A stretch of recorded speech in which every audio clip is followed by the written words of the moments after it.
Welcome to the Latched On Podcast. The Latched On Podcast is about the outdoors in Appalachia. Everything from hunting, fishing, camping, hiking, bushcraft, and woodsmanship, and digging into the depths of what makes this area of Appalachia so unique as a whole. It's time to strap in for the Latched On Podcast. Alright guys, welcome to another episode of the Latched On Podcast. We've been taking a little bit of a break the last couple weeks because getting last minute summer vacations and just spending time with family because we know that the family's going to be mad at us the rest of the year because guess what? Deer season's coming up. Heck yeah, it is. Yeah, I think at the time of this recording we are literally, 2 days away from Youth Weekend in Virginia? Yep. Yeah, so it comes in Saturday. It's 2 weeks for us for our regular opening day. That's less than 2 weeks. Less than 2 weeks, okay. Yeah, because it'll be the next weekend, so we're like 9 days out. So. 9 days out, 8 days out, something like that. Mm-hmm. Yeah, we're close. And we're just here to talk about last minute prep. Yep. Our hopes and dreams and how they're probably going to get crushed. But we're going into it positive this season. So we're not going to be negative about it. So, Zach, what have you figured out? I know we talked a little bit on group chat and all that stuff the last couple of days about setups and potential deer movements. So what's been going on in your neck of the woods? I've had a couple things happen this last week. So, my compound bow. Well, we'll start with I have a compound setup and a recurve setup this year. So it's not something we've really talked about, but it was more of a not last minute thing, but it's since, like you said, we've been taking time off. Mm-hmm. I was gifted, I'll keep it short. I was gifted my great grandfather's Ben Pearson's recurve. It's like it's over 70 years old. He took a lot of deer with it and harvested a lot of animals. So I was gifted that, and I've slowly been buying the stuff to refix it because I needed a new string. And then the only thing I was given was the recurve and the string. So they're drag racing down the road if anybody hears that in the background. So I bought a string, arrows, quiver, field tips, broadheads, the glue, the taper tools, trying to get into it. And I'm not saying I'm getting into it like hot and heavy, but I decided I did want to take a deer with that bow because it is still in pretty good shape. It's got its, battle scars, but as a whole, it still functions great and no signs of slowing down. So I wanted to harvest a deer with it, and then I'll probably hang it back on the wall. So I'm not saying I'm getting into traditional, but I am going to try to harvest a deer with a traditional bow. That one has a little bit of a special meaning. So I've been shooting that a lot now that I've got it mostly fixed up. And then my compound, the laminate on one of my limbs cracked. Mm-hmm. So that was a crazy failure. It's the first one they've seen from my area or my bow shop, which is Beverly Bow and Pawn.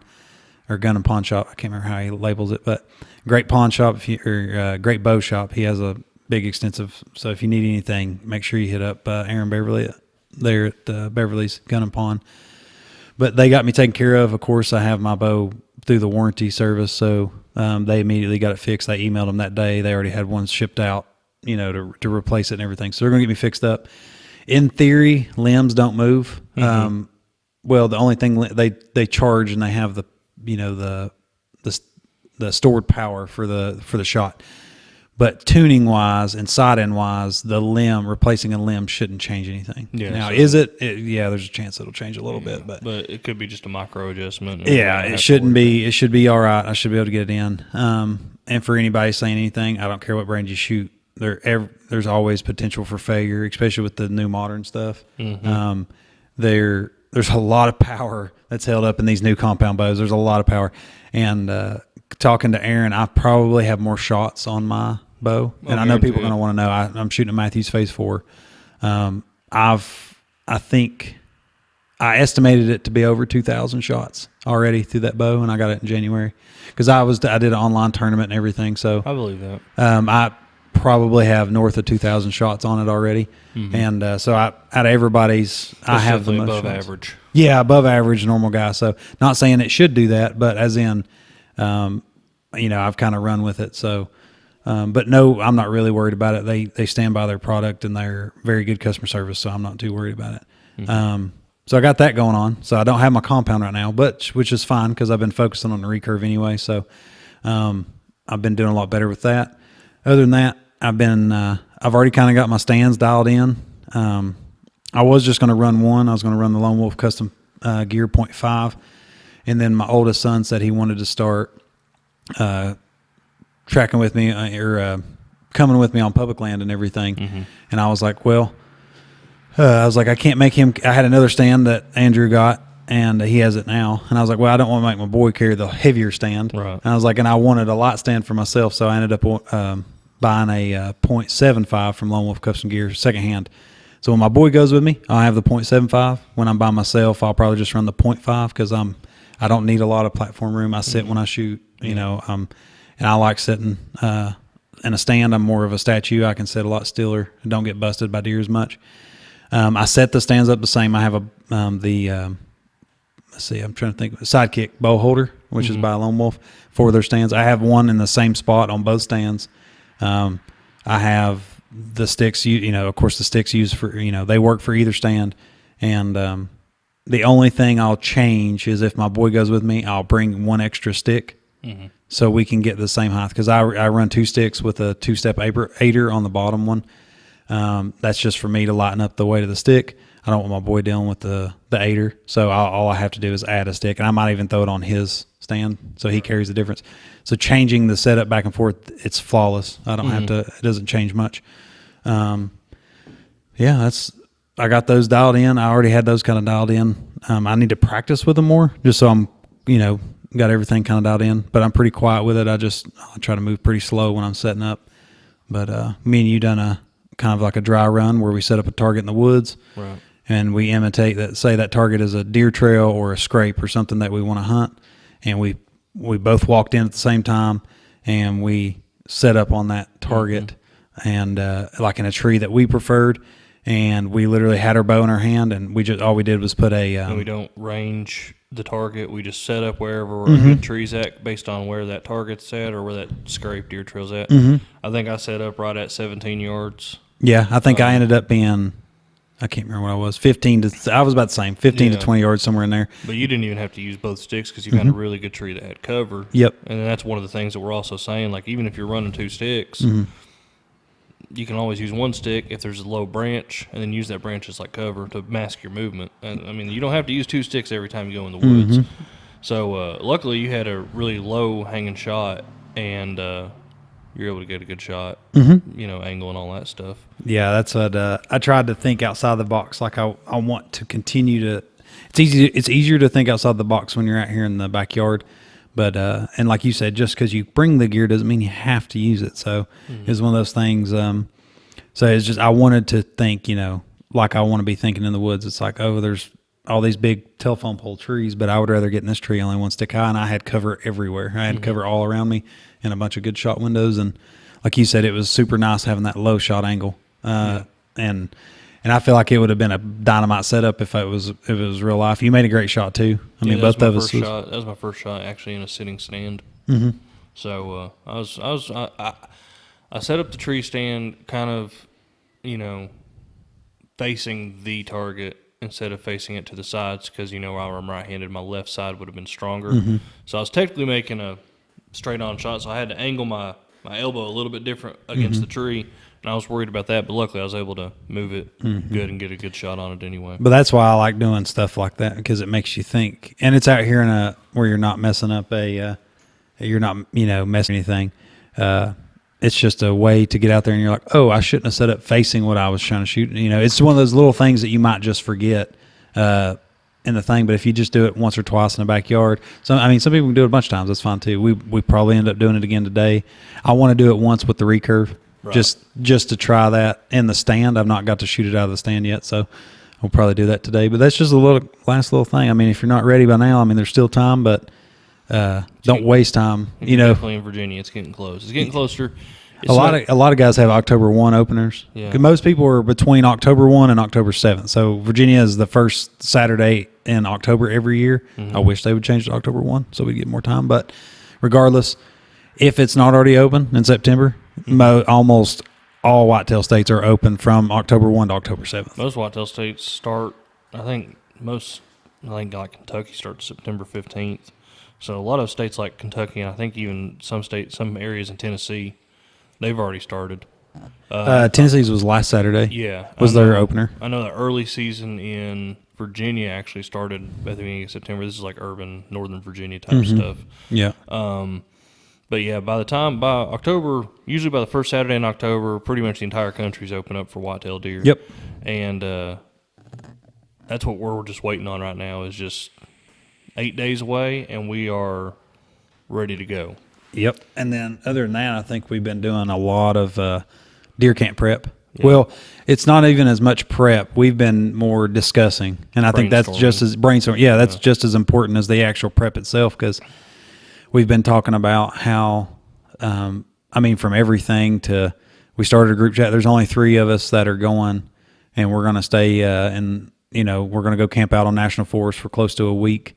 And we've started a group chat with 3 of us. I think there's going to be a couple other buddies that are going to come visit and maybe bring like a small tent just for Pop 1 or 2 days. Maybe stay in one night. Yeah, but which is cool too. But we've been talking like, how are we going to, who's sleeping where, what kind of tent setups, is everybody individual, so-and-so. And then we talked about like, who's bringing what kind of grill. So we ain't all 3 trying to pack a Blackstone, right? Yeah, we ain't all 3 packing a 4-burner Blackstone. Yeah, exactly. Like so we've been discussing that, who's bringing what, and to help each other out. And then, like for us, we decided, I think it was yesterday, we talked about, I'll do our individually we will make our own breakfast and lunch, because everybody's different. Some people don't eat until supper. Some people don't like breakfast. Some people, I can eat breakfast and then I can usually skip lunch. That's just me personally. Yeah, everybody's different, but most everybody eats supper, right? Generally. You have to eat supper. Yeah. So I think we're going to do supper together every evening, and then if somebody gets a deer, then we can all go help each other get the deer out, and then we can have supper after.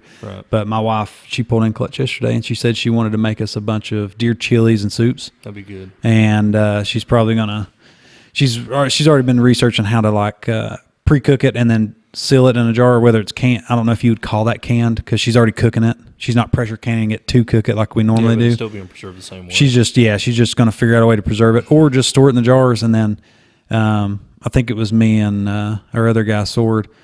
I think we're going to, if we do it in the mason jars, like the half-gallon mason jars, we can put it in a pot of water and warm up the jar and just keep stirring it in the jar, and then not dirty a pot. Yeah, I'm all for that. And then just pour it in like some paper bowls and stuff. Yeah, it's perfect. So let me tell you the best thing, camping hack that I've ever figured out. Don't buy them. I'm not saying don't buy the mess kits, but I'm also telling you don't buy the mess kits at like Walmart and camping stores unless you're like going backpacking and you want to individually. But like you're going camping for like a weekend with your family and all that stuff, it is just 10 times simpler. Just bring paper plates and paper bowls, because you can burn it when you're done. You that's why I was saying get the recycled paper plates and bowls, and that's what I'd planned on getting. And of course, cups, we don't, we'll have water bottles that we'll refill so that we don't have to worry about that. So that was kind of what I was thinking. And then another like camping thing too, the less dishes you can dirty, the way easier your camp life is. Well, yeah, it's the same thing with camping life. It's the same thing I try to convey at the house too. The less dishes we have, like the less dishes, the less cooking where we have, period, the less thing we have to put in the dishwasher. Exactly. Because like some people got this mentality of like, I got to have like all these pots and pans to cook and all stuff. I'm like, how many burners you got? 4. Well, that's how many pots you need. Yeah, that's why I want to, maybe a few extra, but that's about all you really need. That's why I want to try and, if we can warm it up, because everything's going to be kind of pre-cooked. If we, chilies and soups, and the longer they sit, the better they taste anyway. Yeah. So it's not warm up chili's better than fresh chili, and that's weird. Yeah, it's true. I don't understand. But that's why I'm wanting to try and find. Hopefully, we can warm it up in the jars, and like I said, that'd be awesome. Yeah, and make it easy. So it's just little things like that we've been talking about. We're taking a fire pit with us. You can have fires on most national forests. You're supposed to take like precautions and put, build it up, scrape the ground, so and so. We're taking one of them portable like fire rings. I have a solo, so it's not even a fire ring. It's the Solo stove. Okay. It's all self-contained. Okay. I really like Solo stove. I bought one. Well, it was when I got back from deployment, and they're not smokeless, but they're basically smokeless. Okay, it reburns the smoke, because a lot of times campfire smoke, there's still a lot of fuel left in. I don't know how that science works, Yeah, it redoes that, so the smoke's not bad at all. I use it here on the back deck and or the back patio, and it freaking does awesome. And everything's self-contained, and it doesn't pop like the embers. Yeah. It's not bad for popping because where it reburns everything. Right. And then when you're done, it's literally ash. There's no big coals. There's no baseball-sized coals that are orange all night. Like it burns, and then when it's out, it's out. It's just powder ash. Okay. So it's really easy to maintain, and it's safe. And that's all that matters. Yeah, for us using it, on national forests like that. Especially in November, where either November's going to be super, super dry or it's going to be super, super wet. We just don't know. Yep. We're working on firewood too because you can't cut down trees. You can harvest like fallen trees and stuff legally on national forest, but you can't like cut down. Which obviously, if you cut down a tree in November, it's not going to burn very good anyway. But our other buddy, he's working on getting us maybe a truckload of wood, and we're going to take down there a day early and put a tarp over it. Firewood at my parents' house that we could probably steal too. So we may not even have to cut dead standing that were there, but if we do, I already said I would bring a chainsaw. Yep, it helps process some fallen trees or whatnot. And that's all it really is just brainstorm and prep. And speaking of which, where I went camping last weekend, I tried one of them Peak Refuel new cobbler meals. Oh yeah, it was the peach cobbler, and I tried it for breakfast. Really freaking good. Yeah. So there's a good idea for breakfast. That's not a bad idea. If you're eating breakfast on your own, it's like I think it was like 2/3 cup of water. Yep. I tried to use my little discount jet boil, which it's called the Blue Stove, which is like BLUU. Okay. I literally poured 2/3 cup of water in the stove, and it came to a boil in like 30 seconds. Yeah, any kind of like jet boil or something similar is awesome. Yeah. I've had mine. I bought the jet boil brand because it was the only one. I bought them when they first come out. I've had that thing like almost a decade now, and it is beat to far, but that thing still works. It still works. Right. And I'm not knocking JetBoil at all because JetBoil's a great brand. They were the first. Really. But if you can find one cheaper and it does the same thing, get it. I mean, that's all. As long as the burner strikes, I mean, that's what matters. But yeah, that's what I poured it in there, and I think I poured a little bit too much water in there, so it was more like a peach cobbler oatmeal. Okay. But it was still really good. Yeah. And I ate that for breakfast, and I recommend Peaks is nice. I've had a couple Peaks. Mountain House they're okay. Yeah, they're okay. They give you the shits. I'm not gonna lie. If you got a weird digestive tract, you're gonna get the shits a couple minutes later. That's another thing to think too. Like Taco Bell. I'm gonna pack a little med kit for the truck, and see, we're gonna be truck camping. So just for everybody to clear up, our deer camp, it's not gonna be like backpacking Western style. It's Appalachian Mountains. We're gonna truck camp. We'll have the trucks right there.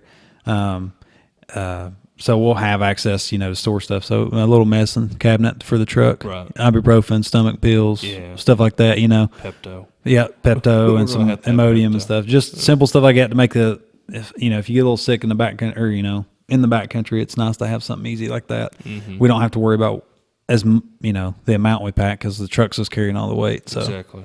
Yeah, that's always a good thing because I think I'm going to take my backcountry Alps Commander pack, but I'm going to use the actual gear pouch because it can detach and all that stuff, and I'm just gonna keep my clothes in that, and then just put that as like a suitcase in the tent, and then just use the frame if I need to pack out any meat. Yeah, that sounds good. That's what I don't even know what I'm putting my clothes in. I'll probably just I've been using my hunting clothes. I keep them in the old Army green duffels. Yeah. They actually revamped them. If you can find one, they're newer on the Army, so I don't know how many is on the surplus side. Now they zip down the side. Okay. Because you know how they used to be a tube and you just top loaded them. Yeah, I got one of them old Army. Yeah, I still have my original, but they reissued some, and now they zip down the side, and it's pretty handy. And that's what I keep all my hunting clothes in. Yeah. So I'll have that, and then I'll probably have like a small duffel with all my little stuff in it, and that's what I'll probably have my clothes in, and then I'll have my Mystery Ranch pack that I'll use for packing out meat. But I'm bringing the deer cart too because we can use it in a lot of places. Latitude posted a thing about having rope and pulleys if you have a deer down in a ravine or something. That's a good idea. And I do have a portable pulley on my four-wheeler at my parents' house because we have property up there, and I just keep my four-wheeler parked there. And I do have some pulleys on my four-wheeler that I probably should grab. You can do that. I have a bunch of those climbing carabiners for my climbing kit, and they work. And I have I keep it in my truck anyways for like emergencies, but it's like over 50 foot of like rappel line. And it's, but what they did is they hooked, tied it to the deer, went up to a tree, and had a couple pulleys, and everybody knows the lines, how many ever lines you can, more lines you add to it, the less weight it is. But they had like 2 guys. They just went up to a pulley and had 2 guys tied to their saddles, and then they backed up downhill and it drug the deer uphill.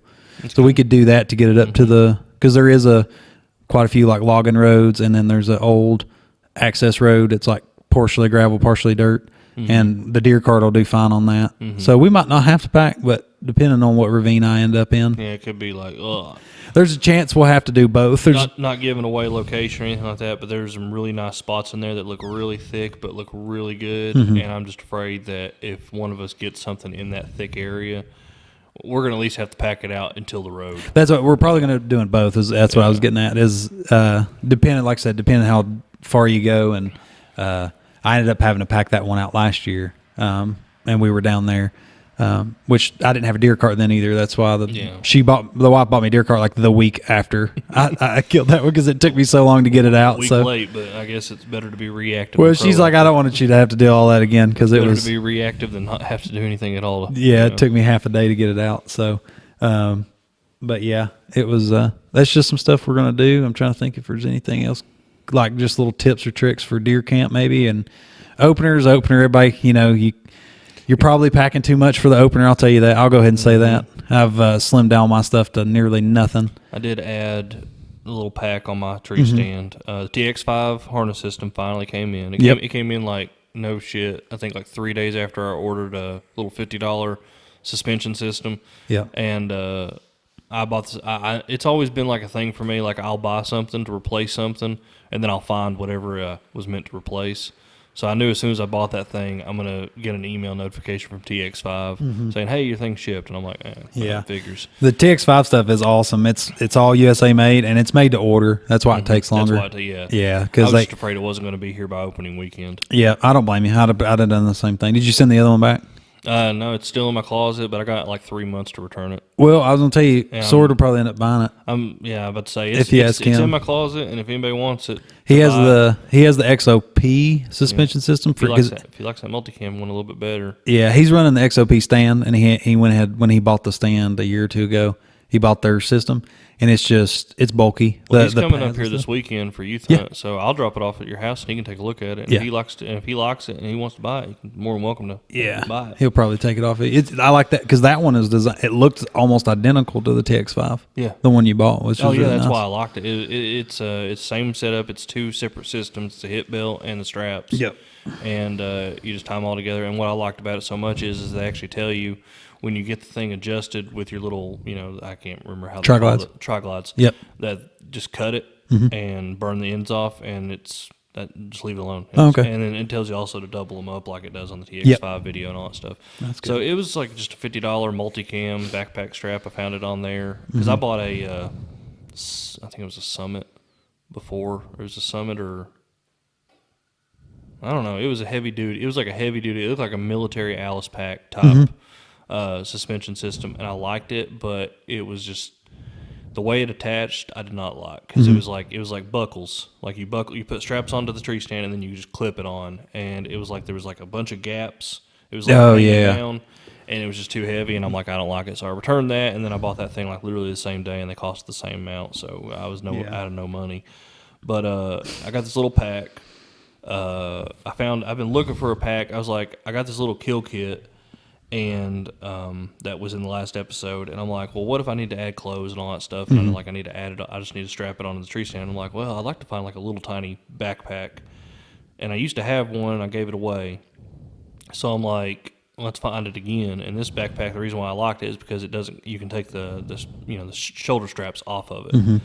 So it looks I think it might be from just looking at. I didn't look at the actual website, but looking at it here in the garage, it looks like the Amazon version. It's a pack that you would molly to the back of a plate carrier. Yes, that's what it's designed for. Okay, that's what I thought. You can put it on a plate carrier. You can put it on. I actually, where we talked about the Eberly stock has that little webbing on the back. Yep. I could probably strap it. That'd be good for turkey season. Exactly. Yep. That's what That'd be I cool. was thinking, because I was like saying we're going to go this whole chest setup for turkey season next year, and I'm like, I need that. Yeah, that's a good idea. And that's perfect because that can carry like an extra. So it's real minimal, just to let everybody know. It's not. It's not a big bag. It's probably only like a 7-liter pack, if that. It's not You much can. It'll hold a hydration pack, maybe a hoodie, and then it has a little pouch on the front. He could throw headlamp, kill kit. It's got a pouch on the front snacks. that has 2 zippers. Yeah. My whole kill kit fits in that little pouch. It has a top pouch that zips open. It's not part of the main pouch. That I could probably put snacks,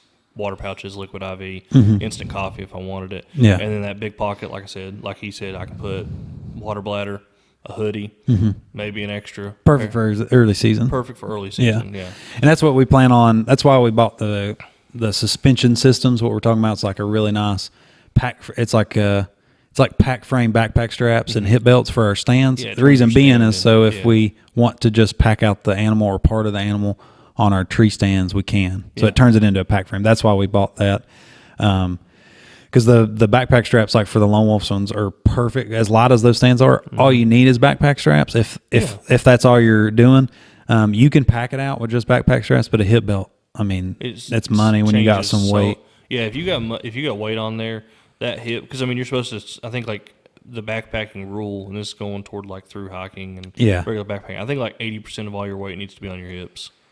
Yeah, if you can handle it, yeah. Yeah, so, a deboned deer, you're looking at maybe, like a deboned doe, maybe 50 pounds worth of meat at most. Yeah. And that's a big doe. Yeah. But, I mean, that pack frame will fit that easily. Oh, yeah. Yeah, that won't be bad at all. And you could do that in one trip, so it's nice. And when anybody says you can't get 50 pounds of deboned meat off a deer, I'll challenge you on that because I'm not bragging about my butchering skills, but I'm so frugal about butchering that I will cut it down to almost being a bone clean. Oh yeah, Andrew's a way better butcher than I am. I try to get so much meat off of a deer because my mentality is it may not be a good cut of meat, but I can always put it in the ground pile. Yeah, that's what the first deer I get, other than back straps and tenderloin. Me and the wife already said we're grinding it up. It'll be all grind. That's what mine's going to try to be. I'm going to try and grind up my first deer and can my second deer. Pretty much can as much as I can in my second deer. I won't can a bunch of the second one, and then I'll just probably get a couple roasts and then a lot of steak. I like steaks. I do a lot of. I love steaks. I'm gonna starting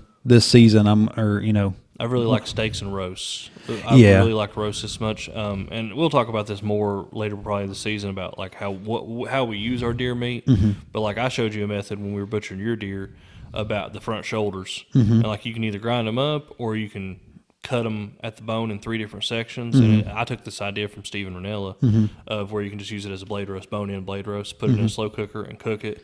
And that marrow melts and it adds so much more flavor. Oh yeah, that's true. To the deer meat. That's what that's a good idea. I need to take more time to do that. I like the steaks because I'm going to start meal prepping a lot more for work and get more back into the fitness side of things and meal prepping. And I mean, that's 100% organic meat with basically zero fat. So I'm going to do a lot of steaks and rice. I would say I think the only highest protein count besides venison is elk. And then I think moose is up there. Moose is up. Well, yeah, moose is all. I think venison is like 26 to 27 grams of protein per ounce.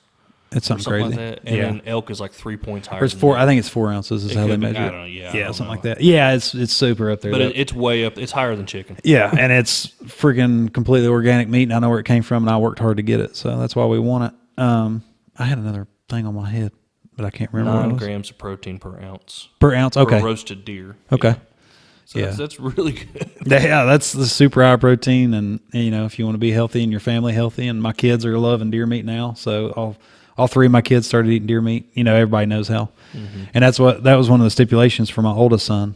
I told him, I was like, you're not going to harvest a deer unless you're, unless you eat it, because that's not what we don't go out there just to kill it. We go out there to harvest it. So, which he's not going to hunt this year. Cooked elk meat at 30 grams of protein per 100 grams. Okay. That's pretty good. Yeah. Anyway, sorry. Yeah, you're good. But so the trick with the kid is my oldest, he's gonna go with me. He's proficient in climbing the tree stand. I have he has a youth harness. It takes me a lot more time. Just a real quick thing is what I do is I climb the tree myself with my whatever harness system I'm using, which is usually some sort of saddle or something minimal. I hang 2 stands and then I tie on I use the Muddy, but every tree stand harness brand makes one, but a safety line. So what it is it ties to the tree, and it's like a 30-foot rope, which I'm going to cut it down to about 20 because we don't get any higher than that anyway. And it goes all the way to the ground, right? So that rope, it's a safety harness rated rope that goes all the way to the ground. I climb back down the tree, and then he has his youth harness on that's rated for him. He clips in with a Prusik knot at the base of the tree, and then as he climbs, I climb behind him and I scoot up that knot. So if he falls, he'll never fall more than a foot. Right. And that's how I do it safely. So if anybody's curious, we might do something on that later. But that's how I do it, so everybody's not out there like, oh, dang, he's just throwing his kid up in the tree. No, nothing on. No, he's attached from the ground all the way up. He's doing a lot more than I do. I just throw my kid up. Yeah, but he's going to tag along because I want him to know the hard work of public land hunting. And then if he wants to, and then he's hopefully going to, I want to get him a bow that's adjustable. I already talked to Aaron Beverly. We're probably going to get him a Mission by Matthews. We're going to get him one of those because it's very adjustable and it's a very small bow. It's good for public land hunting and easy enough for him to handle. And then if he is shooting per my standards next fall, then I'll let him try to harvest a deer with it. That'd be awesome. That'd be good. And maybe his first deer will be with a bow, which I don't think a lot of people can say. Nope. I can't say it. No, I can't say it either. My So- first deer ever was with a rifle. Yep. So that's what Second hopefully. deer was with a muzzleloader.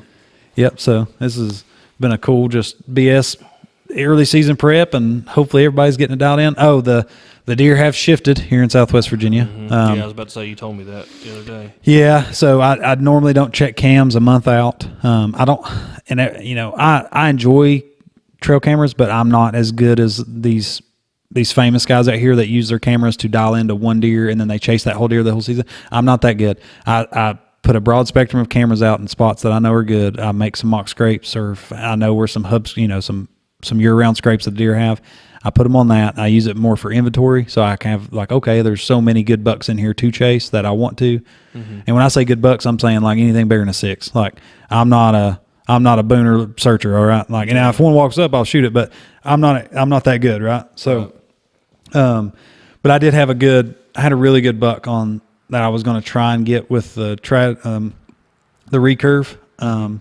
He was like a real small 10, but he was a 120-ish inch. That's just a guesstimate. Good deer for around here. I mean, and I was really hoping to get him, but he went hard horned. I had for like 2 different days. I had pictures of him hard horned, and we had a rainstorm come through yesterday. So right before that rainstorm, I checked those 2 cameras where he was at, and so I didn't have to really worry about messing the spot up because, like I said, a month out, I usually don't mess with the cameras. But I wanted to see what that shift was, and he is gone. The only one left is like the widest 6-point I've ever seen in my life. Yeah.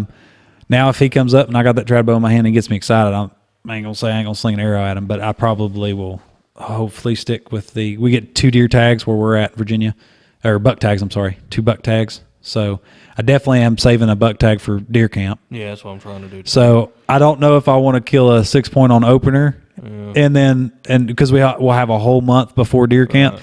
And if I see a bigger deer than him before deer camp, I'm probably going to shoot him. So I'm thinking about maybe, and I'm not saying I'm a good enough killer to hold out, but I got plenty of does that I need to harvest anyway. I'd say even after deer camp, we got another month and a half of deer season to work on getting a buck if we needed to. Yeah, exactly. So that's kind of where I'm at. I was like, I might just take a couple does the first weekend. Hopefully, that's a wishful thinking. I'm not saying I'm. Yeah, that's my target. It's literally first good sized doe or buck that comes across my.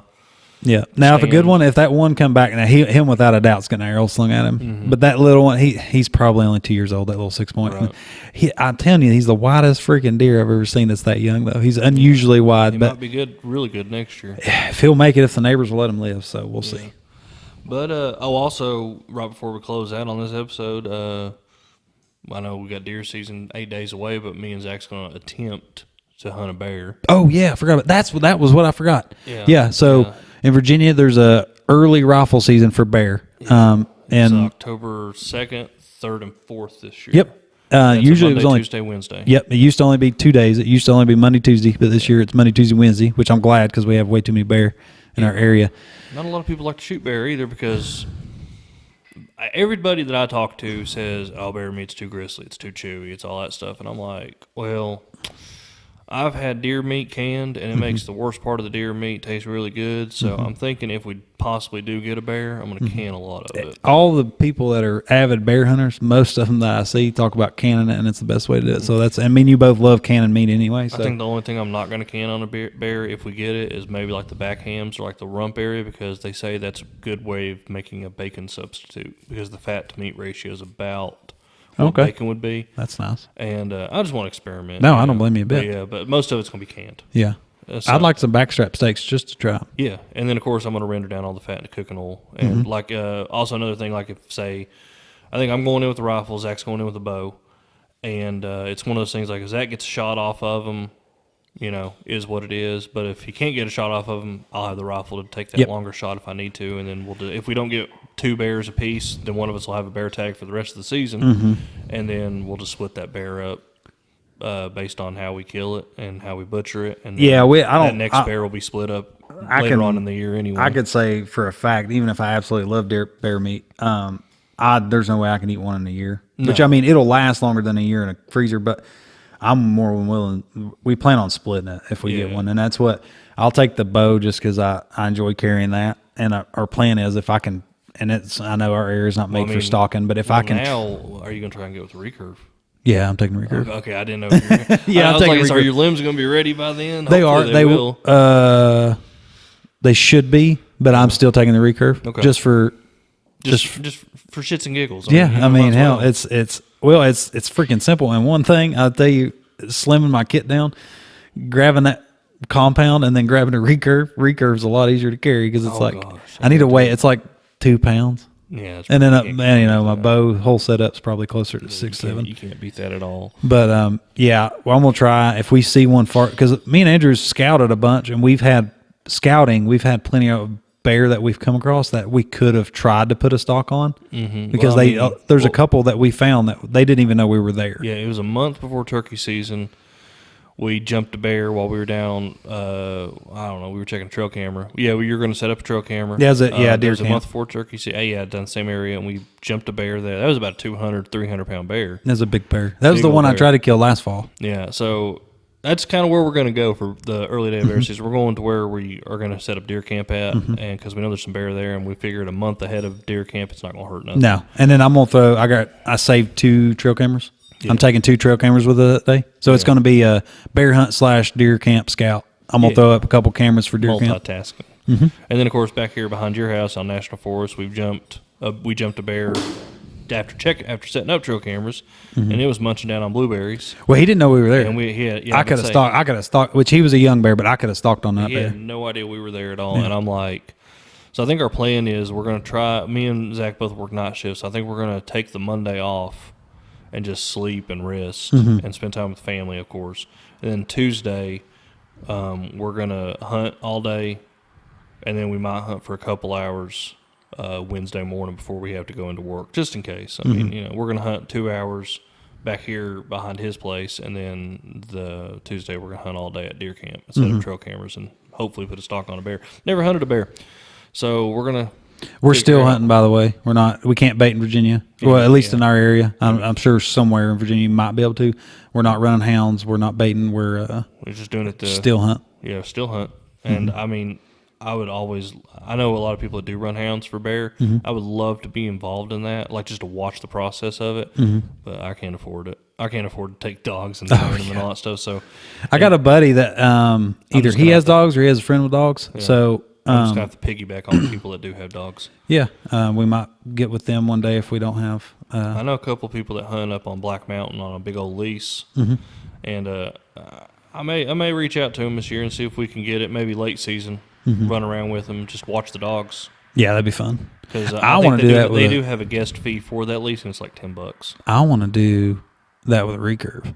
That would be pretty fun. Let the dogs do the work. I mean, because you're getting within bow range of them anyway. Because a lot of times, the goal is to tree the bear. You see that episode of on YouTube at Bear Grease where Clay Newcomb was talking about bear hunting with the plot hounds and all that stuff? You need to check out that video because they were up in North Carolina, Tennessee, like Smoky Mountains, right in our neighborhood. And I think the guy that shot him from like me to you. Oh yeah. Yeah, it was a close bear shot. See, that gets me excited. Yeah. I like that. That's what I'm talking about. That's you talk about close. I want to get close. Yeah, I'm the same way. And most people are like, I don't know, like a lot of people are nervous about black bears. Like, oh, it's a bear. I'm like, it's just a bear. Yeah. Like every experience I've had with bear, they're more scared of us than we are of them. Mm-hmm. I've literally came from meeting you from a bear at my house. This was a couple years ago. It was up in my chicken coop, and it was middle of the night. I had to shoot at it just to get it to run off because it would not run off from me. Because bear don't have good sight; they have good smell. And I was upwind of him; he couldn't smell me. But I mean, this is just it's not really a quick episode because wow, we really went over this. Anyway, it's we were talking about deer prep. We're getting real excited for it, and I mean, that's the thing. We're just getting excited about deer season. We're going to rant and rave all about it. I mean, if you think this conversation was long-winded, you should just read our text messages. Oh, yeah. Because we're talking about it every we plan on having a good deer camp podcast of just BS session with some... at least one or two of them BS sessions, and it should be pretty good. Yeah, that'll be fun. Yeah. I'm excited about that. But good luck, everybody. Next time we see anybody that listens, it's probably deer season. Yeah, we'll probably have another podcast or two coming out during deer season, but I'm not going to lie to y'all, deer season podcasts are probably going to be less frequent because we're going to be concentrating on getting deer. Yep. And if we're ever hunting, we might do a podcast after the hunt and talk about how everything's going. Like it may be like a phone situation. Yeah. Like a video call situation, and I just record it. Yeah, that'd be good. And we'll do it that way, but those podcasts won't be like no studio. Yeah, it won't be as good quality as this, but hey, I'm down with that. And that'll be stuff we're seeing during the season. What are the deer doing? Exactly. It's kind of like an update of the season and where we're at. Exactly. So if you're hunting around our area and we're seeing what we're seeing and you haven't had a chance to get in the woods, it may be a good idea to listen to it, and it may give you a good idea of what the deer are doing before you go out in the woods too. So we'll have a lot of hands in the fire, a lot of ears and eyes out there in the woods. So we'll catch y'all next time. Yeah, good luck.